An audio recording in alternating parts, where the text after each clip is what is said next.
Hey everybody, it's Moonhorse again. Coming in just before this video with a little bit of information. We're talking about the University of Utah healthcare program. A friend of mine is not doing well and needs you guys, if you can, to look into this program, donate if you can, help out if you can.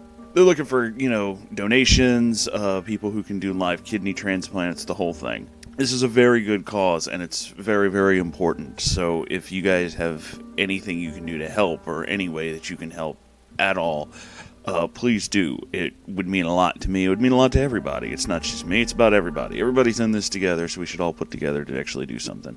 Like, if you're interested, or you have any way that you can possibly get in touch with this, or if you're in the area and you can do something to help out, you can contact them at uofulivingdonor.org. Or you can contact them at the phone number 801-587-8816. If you're interested in helping my friend specifically, when you get through to somebody or you're talking to somebody, ask for Corinne C. Powell.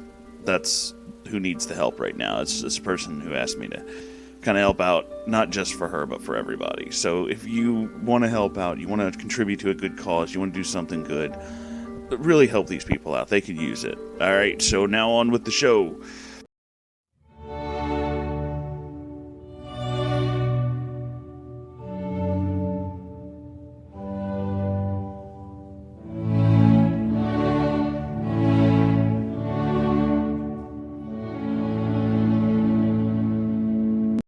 Welcome back to more horrors from the Final Fantasy house.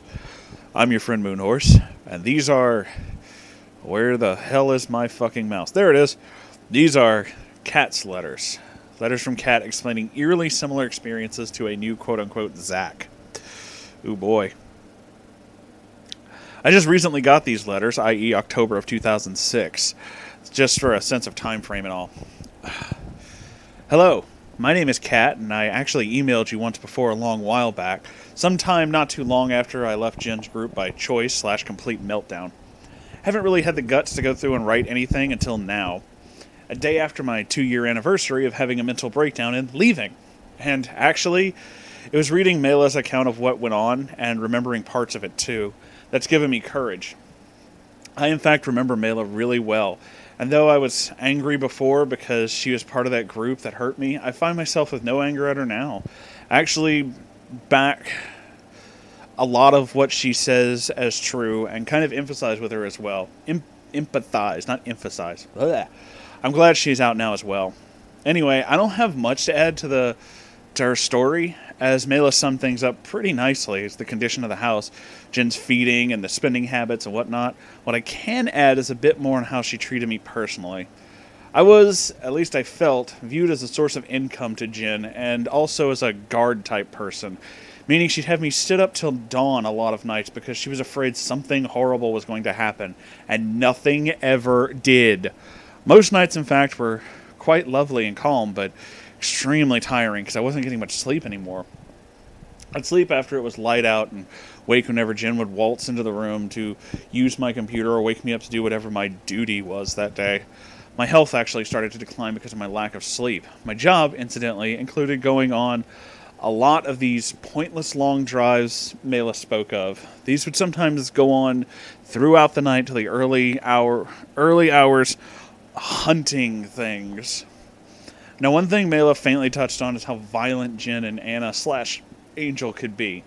Their fights would get so bad and so loud you could hear it on any of the 3 floors of the house, from behind closed doors. 3 if you counted mine. You could hear them hitting each other, screaming like they were on fire or something, and then there would be door slamming, throwing things, threats to leave, lots of different things. I still can't hear a door slam without triggering horrible memories. These fights would occasionally also be out in the open where bystanders could catch the brunt of either of their anger, and yet in the end it would be shrugged off like nothing bad had happened. There's one occasion I remember very clearly. I was in the wrong place at the wrong time and was trying to get the hell out of the way when Jen spotted me. She stormed over and grabbed my upper left arm meat. And I mean the meat, not the whole arm, because it was like she was pulling away and pinching with her whole hand. And shook me really hard, screaming about not looking at her in that way. I had a horrible bruise the size of her hand that lasted for weeks and weeks before it finally healed. Thankfully, that was the only physical violence that was directed at me, but both Mela and another girl, who I won't mention in case she doesn't want to be harassed, got hit while I was there. Wow. Jen would also just seem to randomly get angry and freak out for very small reasons. For example, we were about to leave on a trip to Gettysburg when Jen found one of her favorite purple glass plates smashed on the ground. Now, Jen treated these things like they were Waterford crystal, but I suspected they weren't much more than just very nice-looking glass. No one had seen what happened to make the plate fall, but the house was a damn mess. It could have just gotten bumped over by somebody and by someone or something and fell, or a cat could have knocked it over. Jen, however, took it to mean someone was working against her or something like that, and promptly had a fit, saying that we weren't going, and she didn't feel well, and when Angel/Anna tried to calm her down, it went into a full-blown violence in the middle of the kitchen. Both myself and another girl were yelled at a lot for not knowing what happened. And if I remember correctly, we were sent to even get Mela up so Jen could freak out at her as well.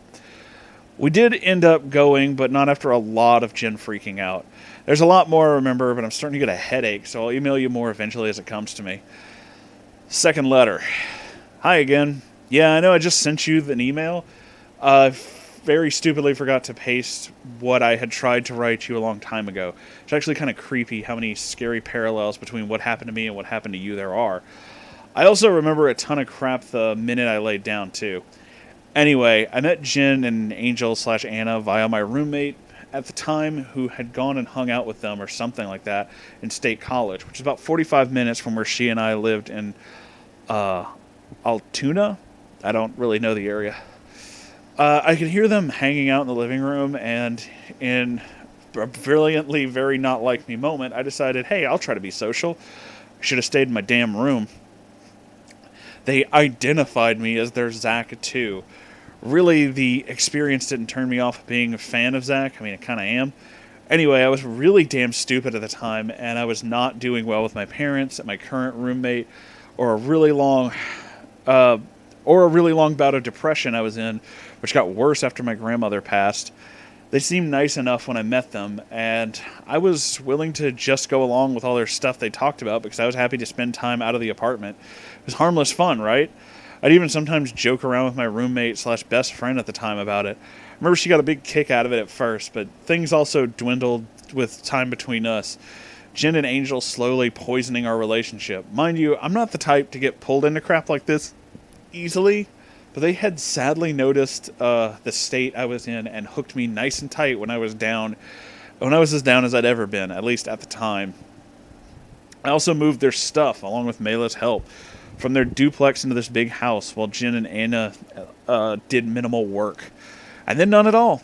Both Mela and I were sweating our brains out, carrying all the crap down these really narrow stairs, into a U-Haul, driving God knows how many times across town, taking it to the house. A lot of it never got unpacked in the months I lived there.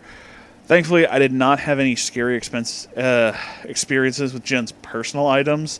Just a lot of molded food, cat crap, and stains of unknown origins. I don't know how that place was before they moved in, but it was scary as hell when I first visited. The whole place was just fucking surreal and messy. God, the mess. I can deal with some of the mess of clothing on the floor or maybe a few papers or something like that, but this was just food mess. It was unclean litter box mess. It was God knows what else.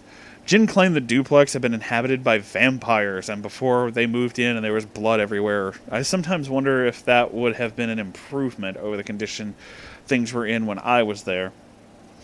Either way, like you, I figured I should be the best house guest, and eventually the best roommate I could, because they were kind enough to take me in. That worked out real well. They, in the end, weaseled thousands of dollars from me and my parents, in the form of a joint credit card that was supposed to be an emergency backup. Half my damn college fund was gone by the time I left, and when I started noticing how bad it was getting, Jen pressured me even more for money. I tried to get a job as well, which sadly failed. There were nights when I would lay crying in bed because I didn't know what the hell Jen would do to me if I didn't get more money to give her. I even tried to give back the money my parents would give me because I was so sick of taking from them. even if they were willing to give it to me because I was so scared. But Jen took that too in the end. Jen would watch me as well on the computer. It sounds like a lot less in my case. I couldn't have a journal that they didn't watch, however. So my journals too became something brainwashed and not me anymore. They'd also listen to me on my cell phone. Though near the end, I was finally able to tell my dad in tears how terrified I was and how badly I wanted out. I left only a few days later, having snapped and freaked out, gathering up whatever I could into my station wagon and hauling ass out of there. Steering my way home on autopilot, I muttered a lot, probably swore even more.